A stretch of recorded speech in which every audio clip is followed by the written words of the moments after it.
దెయ్యం పట్టిన వాళ్ళ లక్ష్యం అవతలను కొడతారు, లేదా వాళ్ళను వాళ్ళు కొట్టుకుంటారు. అవతలను బాధ పెడతారు, లేదా వాళ్ళను వాళ్ళు బాధ పెంచుకుంటారు, గాయాలు చేసుకుంటారు. ఇది దెయ్యం పట్టిన వాళ్ళు ఉండే లక్షణం. తర్వాత ఆ శానా అనే దెయ్యం పట్టినాడు కొన్న ఇదేంటంటే వాడిని సంఖ్యలతో బంధించిన, గమనించండి, వాడు ఆ సంఖ్యలన్నింటిని కూడా తెంపేసుకుంటున్నాడు. అంటే ఈ లోకంలో దెయ్యం పట్టిన వాళ్ళకి ఎవరు ఏ మంచి మాటలు చెప్పినా ఎక్కువ, ఎవరు ఏ కట్టల విధులు పెట్టినా, ఏ కట్టలని ఏ విధుల్ని వాళ్ళు గైకొనరు. దేవుని వాక్యంలో వ్రాయబడుతున్న మాట ఏంటంటే, కీర్తన గ్రంథం 14 కీర్తన 1వ వచనంలో, దేవుడు లేడని బుద్ధిహీనులు తమ హృదయంలో అనుకుంటారు, వారు చెడిపోయిన వారు అసహ్య కార్యాలు చేస్తారు అంటారు. అంటే దాని భావం ఏంటంటే, దేవుడు లేడు అనుకున్నాడంటే వాళ్ళు దెయ్యం ఉందని అర్థం. వాళ్ళు దెయ్యం ఉంది కాబట్టి అసహ్యమైన కార్యాలు చేస్తాడు. అసహ్యమైన కార్యాలు చేసేవాడు దేవుని దగ్గరకు రాడు. దేవుడు చెప్పే ఆజ్ఞలు, కట్టడలు, నియమాలు ఆచరించడు, వాటిని పట్టించుకోడు, వాటి ప్రకారం నడవాలనుకోడు. వాడికి టార్గెట్ ఏంటంటే వాడి జీవితాన్ని వాడు నాశనం చేసుకోవాలి కదంతే. కాబట్టి కట్టిన కట్టులను కూడా వాళ్ళు తెప్పేసుకుంటారు. తర్వాత వాళ్ళు ఎవరితోనూ కలిసి ఉండరండి. దెయ్యం మనలో ఉందంటే భార్యతో కలిసి ఉండరు, భర్తతో కలిసి ఉండరు, తల్లిదండ్రులతో కలిసి ఉండరు, పిల్లలతో కలిసి ఉండరు, స్నేహితులతో కలిసి ఉండరు. ఇవన్నీ ఏ లక్షణాలు? దెయ్యం పట్టిన లక్షణాలు.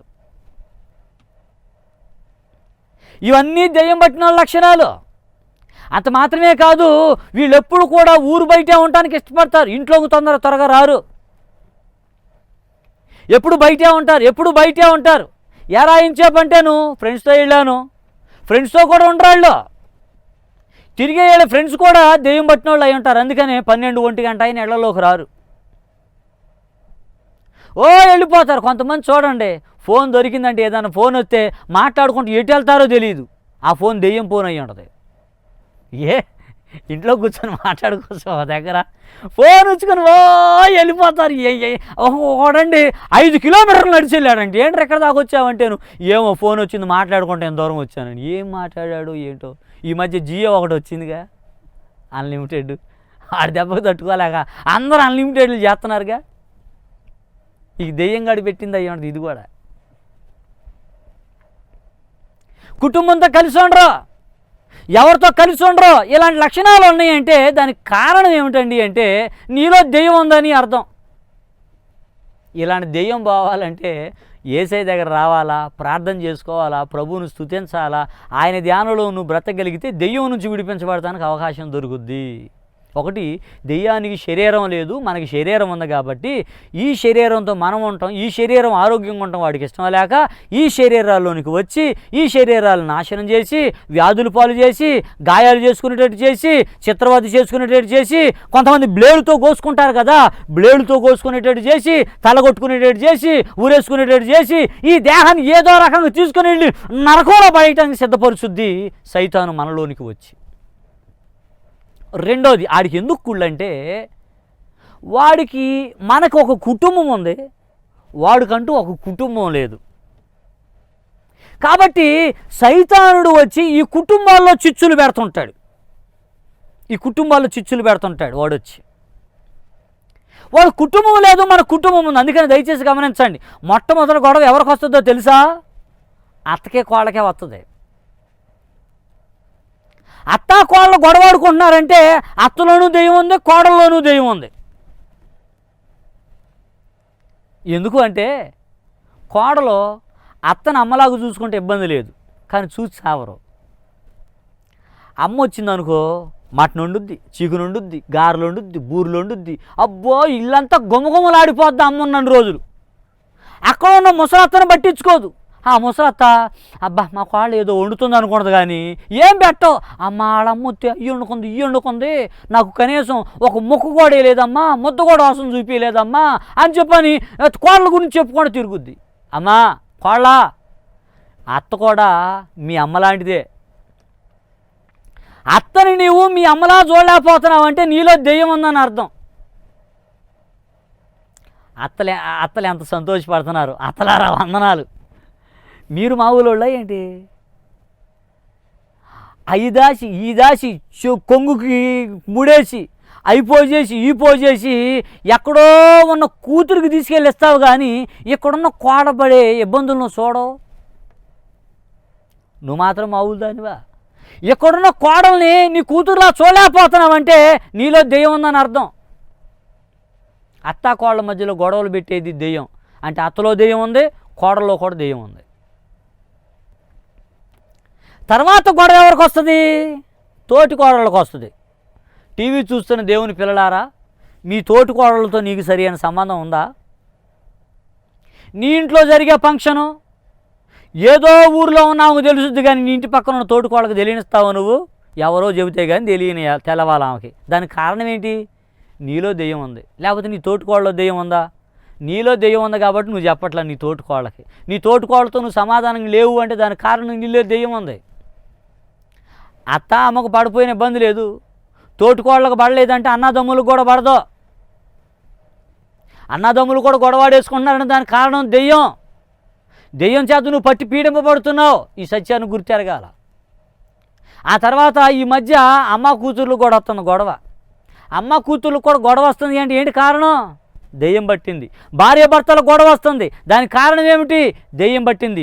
పిల్లలకి తల్లిదండ్రులు గొడవలు వస్తున్నాయి, దానికి కారణం ఏమిటి? దెయ్యం పట్టింది. దెయ్యం యొక్క టార్గెట్ ఏంటంటే వాడు కుటుంబం లేదు కాబట్టి మన కుటుంబాల్లోనికి వచ్చి మన కుటుంబాలను నాశనం చేసి, మన కుటుంబాల్లో సమాధానం లేకుండా చేసి, కుటుంబంతో పాటు మనం పరలోక రాజ్యానికి వెళ్లకుండా చేసి, మన కుటుంబంతో పాటు వాడితో పాటు నరకంలో మనల్ని కాల్చేయాలని వాడి ఉద్దేశం. అందుకనే కుటుంబాల్లోనికి వస్తాడు. ఒకటి శరీరం లేదు కాబట్టి మన శరీరాల్లోనికి వచ్చి మన శరీరాలను పాడు చేస్తాడు. రెండోది వాడికి కుటుంబం లేదు, మనకు కుటుంబం ఉంది కాబట్టి మన కుటుంబాల్లోనికి వచ్చి కుటుంబాలను పాడు చేస్తాడు. మూడోది, మారు మనసు పొందితే ఎంత పాపికైనా పరలోక రాజ్యం వెళ్ళే అవకాశం ఉంది. చచ్చేలోపు మారు మనసు పొందితే ఎంత పాపికైనా పరలోక రాజ్యం వెళ్ళే అవకాశం ఉంది, ప్రభువు కుడి పక్కన కూర్చునే అవకాశం ఉంది. కానీ ఎంత ప్రయత్నించినా మారు మనసు పొందే అవకాశం సైతానికి లేదు కాబట్టి, సైతాను మారు మనసు పొందలేడు కాబట్టి పరలోకం వెళ్ళలేడు కాబట్టి, పరలోకం వెళ్ళే భాగ్యం నేను వెళ్ళలేని ఆ మహిమలోకములోనికి వీళ్ళు వెళ్ళకూడదనే ఉద్దేశంతో మనలను పరలోక రాజ్యం వెళ్ళనివ్వకుండా చేయటం కోసం వాడు చేయగలిగిందంతా చేస్తాడు.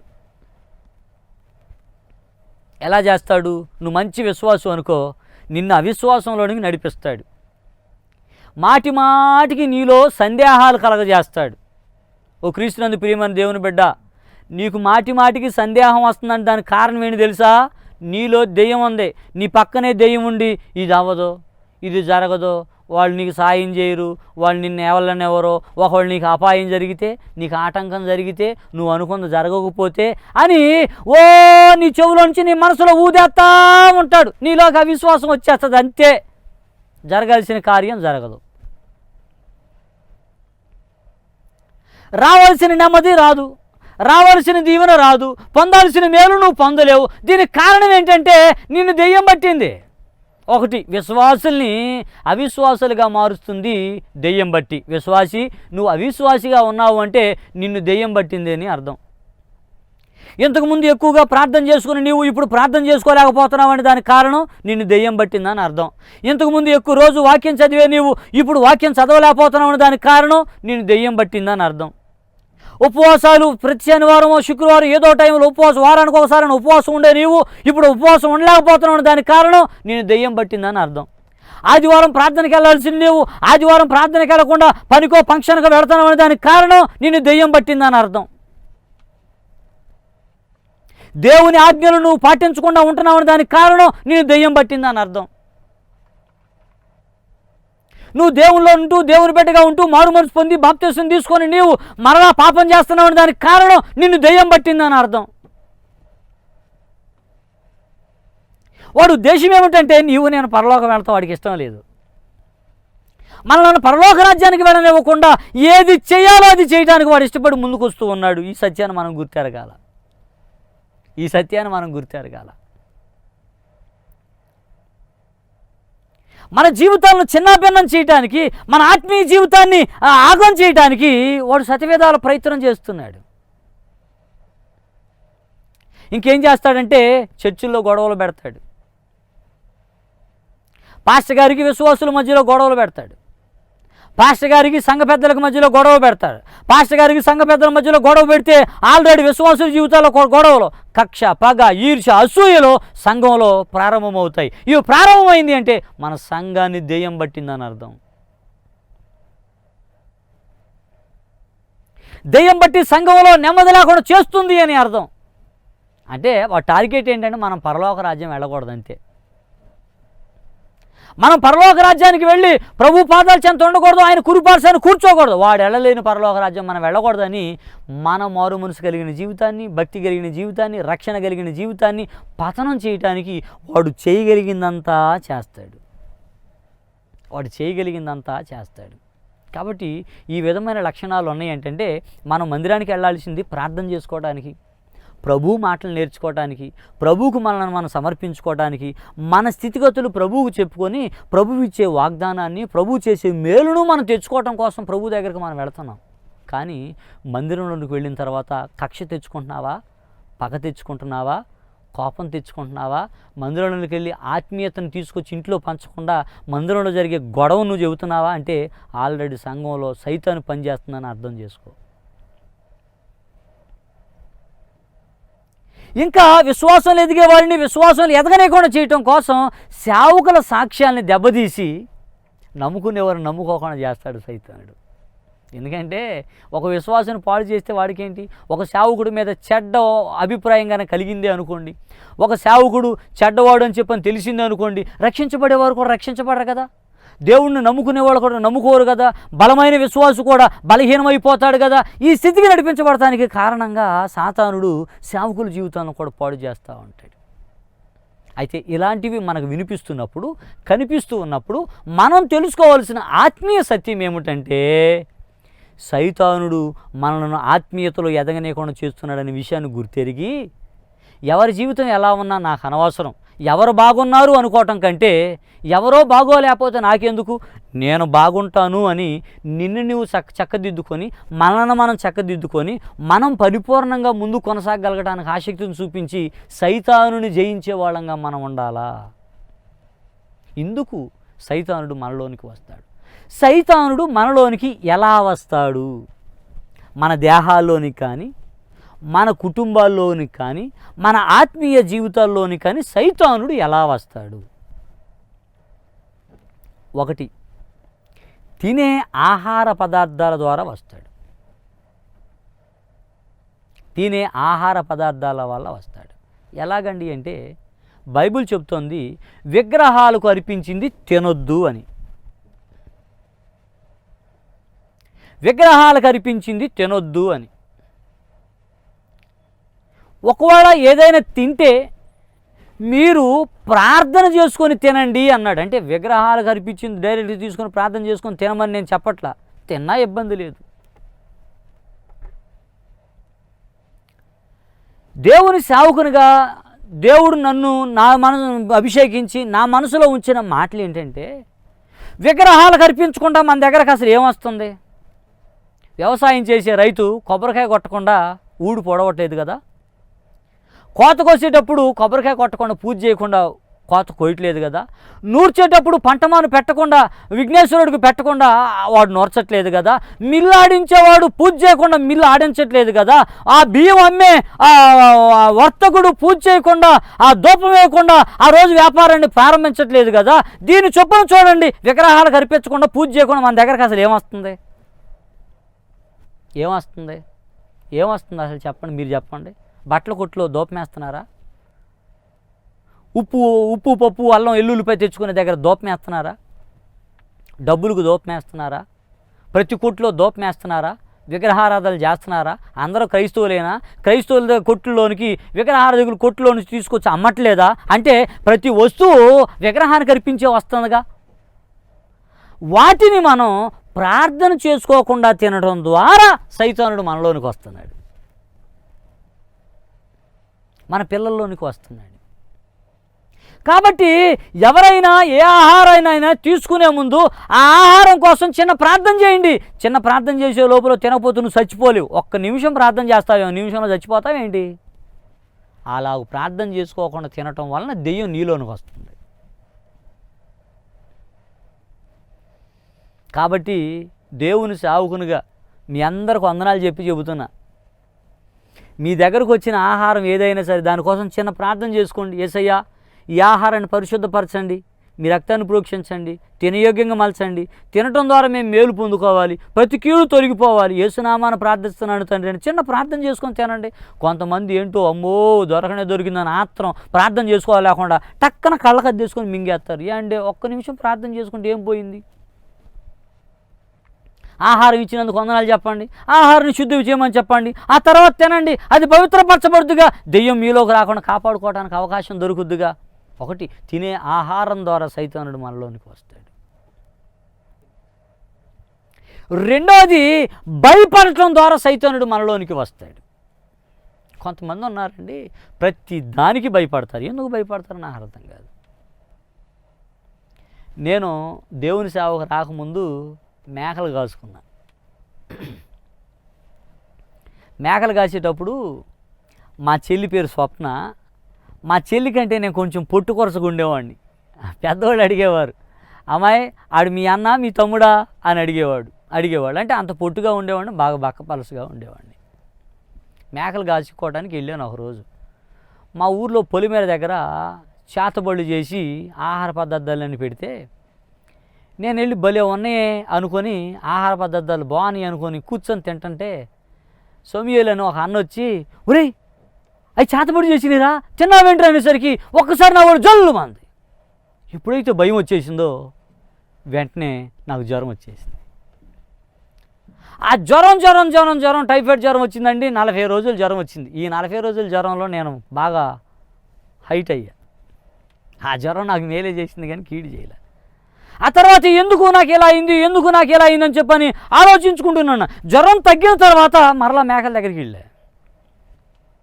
మరలా అదే ప్లేసులో ఆహార పదార్థాలు ఉన్నాయి. అసలు ఈ తినటం వల్ల నాకు జ్వరం వచ్చిందా ఏంటి అని మళ్ళా తినటం ప్రారంభం చేస్తే మళ్ళీ ఆ సామ్యాలను, సరే ఏంటో మనం చెప్పా కదరా, అయినా నీకు సిగ్గు రాలేదా, మనం నీకు ఎంత జరిగిందిరా, ఏమైపోతామనరా అని చెప్తే, ఏం కాదులే అన్న, ఊకన్నా బాగానే ఉంటుందిలే అన్న, తింటాను అన్న, కావాలని నువ్వు తినరంటే, ఎవరు బాబా నువ్వు తింటే తిని కానీ నాకు వద్దురు అని చెప్పని తాళ్ళూరు సామ్యాలన్న పక్కకి వెళ్ళిపోయాడు.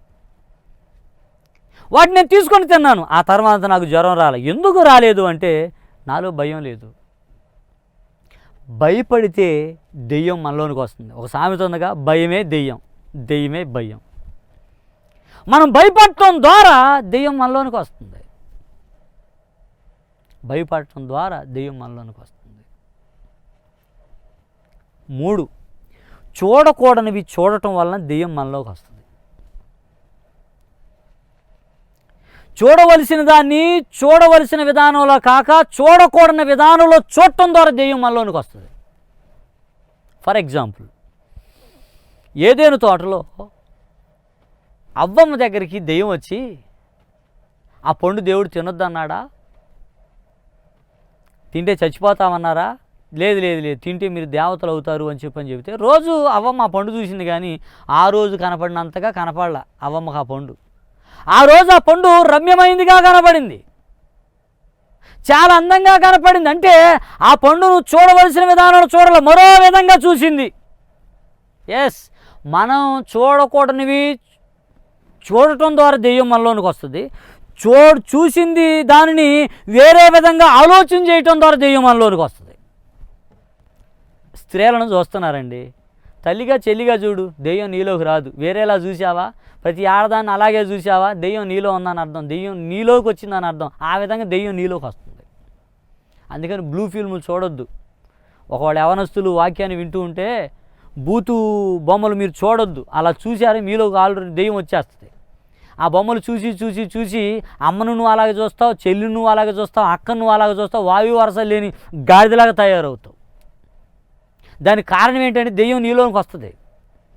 చూడకూడనివి చూడటం వలన దెయ్యం నీలోకి వస్తుంది. పలకకూడనివి పలకటం వల్ల దెయ్యం నీలోనికి వస్తుంది. కాబట్టి ఈ విషయాల్లో మీరు చాలా జాగ్రత్త పడండి.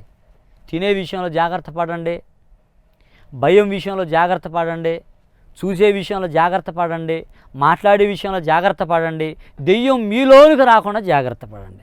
రైట్, ఆల్రెడీ మేము మునిగిపోయామయ్యా అంటున్నారా? ఈ దెయ్యం మనల్ని పట్టేది అందుకే, మనల్ని నాశనం చేయడానికే అది పడుతుంది. కాబట్టి మనల్ని ఆత్మీయంగా దెబ్బతీయటం కోసం దెయ్యం మనలోకి వస్తాడు. కాబట్టి ఆత్మీయంగా ఆత్మీయ జీవితం దెబ్బతినకుండా ఉండటం కోసం మనం ఏం చేయాలంటే దేవునితో సహవాసం చేయాలి. అయ్యా, ఆ దెయ్యాన్ని నువ్వైతే వెళ్ళగొట్టావు, మేము వెళ్ళగొట్టలేకపోయాము, దానికి కారణం ఏమిటంటే యేసయ్య చెబుతాడు, దెయ్యాన్ని మీరు వెళ్ళగొట్టలేకపోయారంటే దానికి కారణం ఏంటంటే మీకు దేవునికి సరి అయిన సత్సంబంధం లేదు. దేవునితో ఎక్కువ సమయం మీరు గడపలేకపోతున్నారు, ప్రార్థనలో ఎక్కువ సమయం గడపలేకపోతున్నారు. ఉపవాసం వలననే కానీ మరి దేని వలనను ఈ విధమైన వదిలిపోవటం అసాధ్యము అని ప్రభువు చెప్పాడు.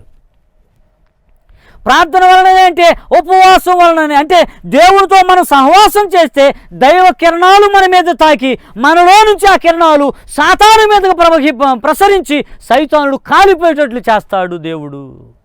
ఆ కిరణాల ద్వారా సాతానుడు కాలిపోతాడు.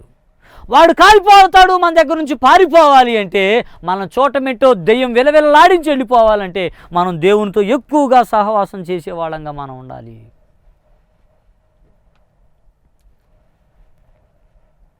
దెయ్యం దగ్గరికి నేను ఎప్పుడు వెళ్ళినా, దెయ్యం పట్టిన వాళ్ళ దగ్గరికి ఈ ఏరియాలో బందర్ కానివ్వండి, ఉయ్యూరు కానివ్వండి, విజయవాడ కానివ్వండి, ఎక్కడైనా దెయ్యం పడితే నేనంటే తెలిసిన సేవకులు చాలామంది నన్ను పిలుస్తుంటారు.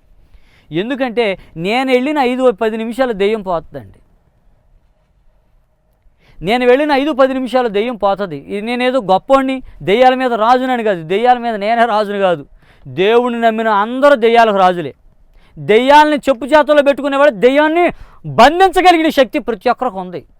నేను చెప్పాలనుకునేది ఏంటంటే, నేను వెళ్ళి దెయ్యం మీద చెయ్యటం కానీ, దెయ్యాన్ని కొట్టడం కానీ, దెయ్యాన్ని మర్యాదో చేయటం కానీ, నువ్వెందుకు వచ్చావని కానీ, ఏం చేస్తున్నావని కానీ, నీకేం కావాలని కానీ నేను అడగను.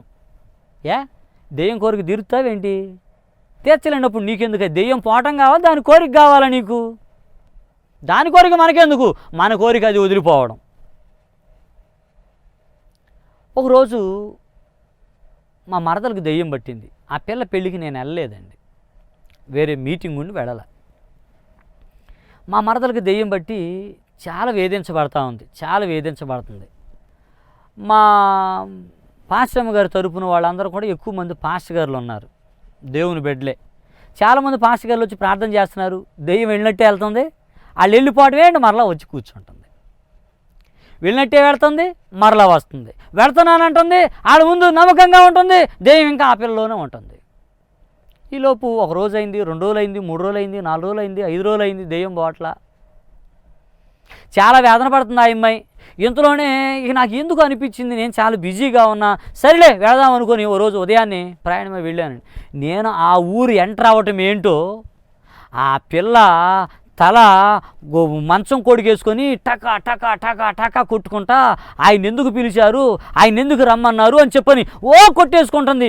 ఎవరు వచ్చారు ఏంటి అనేది కూడా తెలియట్లేదండి. ఇంతలోనే నేను గుమ్మలో ఆగి బండి దిగగానే అమ్మో వచ్చేసాడు, నన్ను కాల్ చేస్తాడని చెప్పని పిల్ల అరవటం ప్రారంభించింది. నేను వెళ్ళాను, కాళ్ళు కడుక్కున్నాను, గదిలోకి వెళ్ళిపోయి ఆమెను గదిలోకి తీసుకురండి అన్నాను. నాతో పాటు సుధీర్ గారని ఇంకొక సేవకుడు ఉన్నారు, మా సర్దుకుడు. ఆయన నేను కలిసి మేమే చేయలేదు, నువ్వెందుకు వచ్చావు అనలేదు, నీ పేరేంటి అని అనలేదు. మేము పాటలు పాడుకున్నాం, వాక్యం చదువుకున్నాం, ప్రార్థన చేసాం. పాటలు పాడుకొని వాక్యం చదువుకొని ప్రార్థన చేస్తూ ఉండగా దెయ్యం పారిపోయిందండి. ఆ దెయ్యం పారిపోవటం మాత్రమే కాదు, ఆ దెయ్యం మరలా ఆ బిడ్డలోనికి రాలా. ఆ దెయ్యం ఆ బిడ్డలోకి మరలా రావటం మాత్రమే కాదు, మరలా నెలలో ఆ పిల్ల గర్భవతి అవటానికి దేవుడు కృప చూపించాడు. చక్కటి కుమారుని కూడా దేవుడు వాళ్ళకి ఇచ్చాడు. ఎందుకు ఈ మాటలు చెబుతున్నానంటే, దెయ్యం వదిలిపోవాలంటే దెయ్యాన్ని అక్కడ దెయ్యం మన ఇంట్లో ఉందా, మనం ప్రభువుతో సహవాసం చేస్తే మన ఇంట్లోంచి దెయ్యం పోద్ది. ఆ బిడ్డ దగ్గరికి వెళ్ళి మేము చేసింది ఒకటే, బైబిల్ చదువుకున్నాం, పాటలు పాడుకున్నాం, ప్రార్థన చేసుకున్నాం, దేవునితో సహవాసం చేసాం, దేవుని కిరణాలు మా మీదకి వచ్చాయి, మా మీద నుంచి ఫోకస్ ఆ దెయ్యంలోనికి వెళ్ళిపోయింది, ఆ బిడ్డను విడిచి వెళ్ళిపోయింది. కాబట్టి వాక్యం వింటున్న దేవుని వాళ్ళ ప్రభువు చెప్పాడు, ప్రార్థన వలననే కానీ మరి దేని వలనను ఈ విధమైనది వదిలిపోవటం అసాధ్యము అని. దీని భావం ఏంటంటే మన జీవితాల్లో ఇరుకులు కానీ, ఇబ్బందులు కానీ, సమస్యలు కానీ, లేకపోతే రోగాలు కానీ, శోధనలు కానీ, గొడవలు కానీ ఏమొచ్చినా అవి ఎక్కువ శాతం దెయ్యం వల్లనే వచ్చాయని గుర్తెరగండి.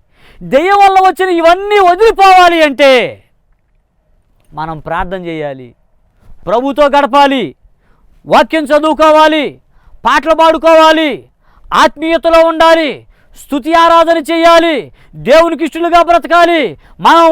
మన జీవితంలో ఎక్కువగా దేవుని ధ్యానంలో ఉండాలి, స్తుతులు చెప్పాలి, యేసు రక్తం చెప్పాలి, దేవుని వాక్యం పలకాలి, దేవుని వాగ్దానాలు మననం చేసుకోవాలి.